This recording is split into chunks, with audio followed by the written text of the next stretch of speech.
Baik, bismillahirrahmanirrahim. Assalamualaikum warahmatullahi wabarakatuh. Perkenalkan, nama saya Arpan dengan NPM 091058041904 kelas A semester 6 dengan prodi Administrasi Publik Fakultas Ilmu Sosial dan Ilmu Politik.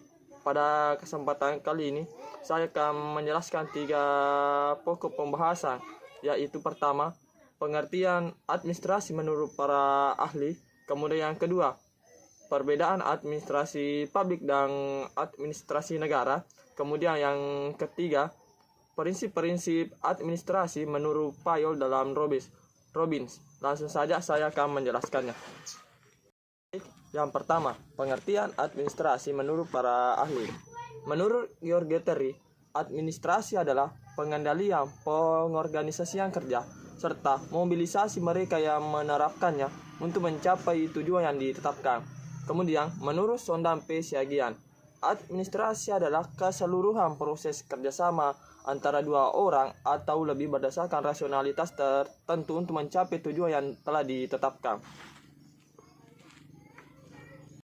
Kemudian, menurut Prajudi Atmosodyorjo, administrasi adalah pengendalian dan penggerak dari suatu organisasi sedemikian rupa sehingga organisasi itu menjadi hidup dan bergerak menuju tercapainya segala sesuatu yang telah ditetapkan oleh administrator, yakni kepala organisasi. Kemudian menurut William Lechwinwell dan Edwin Robinson, menurut keduanya, pengertian administrasi adalah suatu bagian dari ilmu manajemen yang berkaitan dengan pelaksanaan pekerjaan perkantoran secara efisien, kapan dan di mana pekerja tersebut harus dilakukan. Yang kedua, perbedaan administrasi publik dan administrasi negara, di mana istilah administrasi negara, perbedaan mendasar dalam administrasi negara adalah publik di sini hanya diartikan sebagai negara.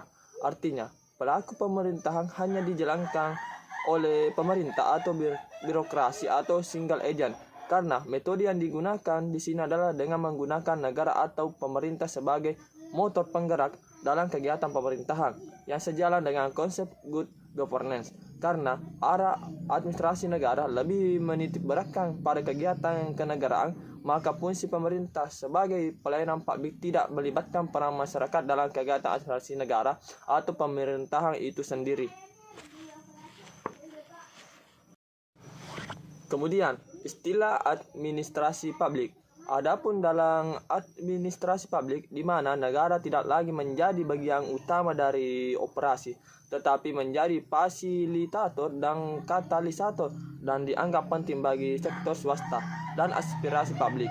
Publik di sini tidak hanya berarti negara, tetapi juga swasta dan masyarakat. Oleh karena itu, bagi pelaksana atau peserta penyelenggara pemerintahan publik melibatkan 3 unsur, yaitu masyarakat, pihak swasta dan negara ataupun pemerintah. Hal ini sejalan dengan konsep good governance dan merupakan perubahan dan perkembangan konsep good governance itu sendiri. Oleh karena itu, dalam kajian administrasi publik, negara tidak lagi menjadi peran utama, tetapi sebagai promotor dan katalisator kepentingan dan aspirasi swasta dan masyarakat, sehingga menjadi acuan bagi penyelenggara pemerintahan sendiri untuk menjalankan perannya sebagai pelayanan publik. Kemudian yang ketiga, prinsip-prinsip administrasi menurut Fayol dalam Robbins. Prinsip-prinsip administrasi menurut Henry Fayol dalam Robbins 2001-380 mengemukakan prinsip-prinsip administrasi, kemudian dikenal sebagai prinsip-prinsip manajemen karena Henry Fayol dianggap sebagai bapak manajemen.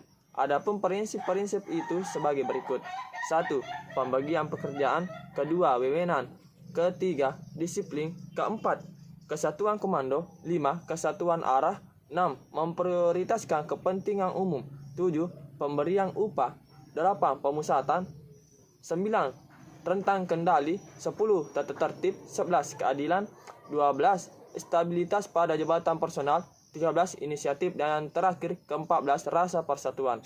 Mungkin cukup sekian yang dapat saya sampaikan. Kurang dalam lebihnya mohon dimaafkan.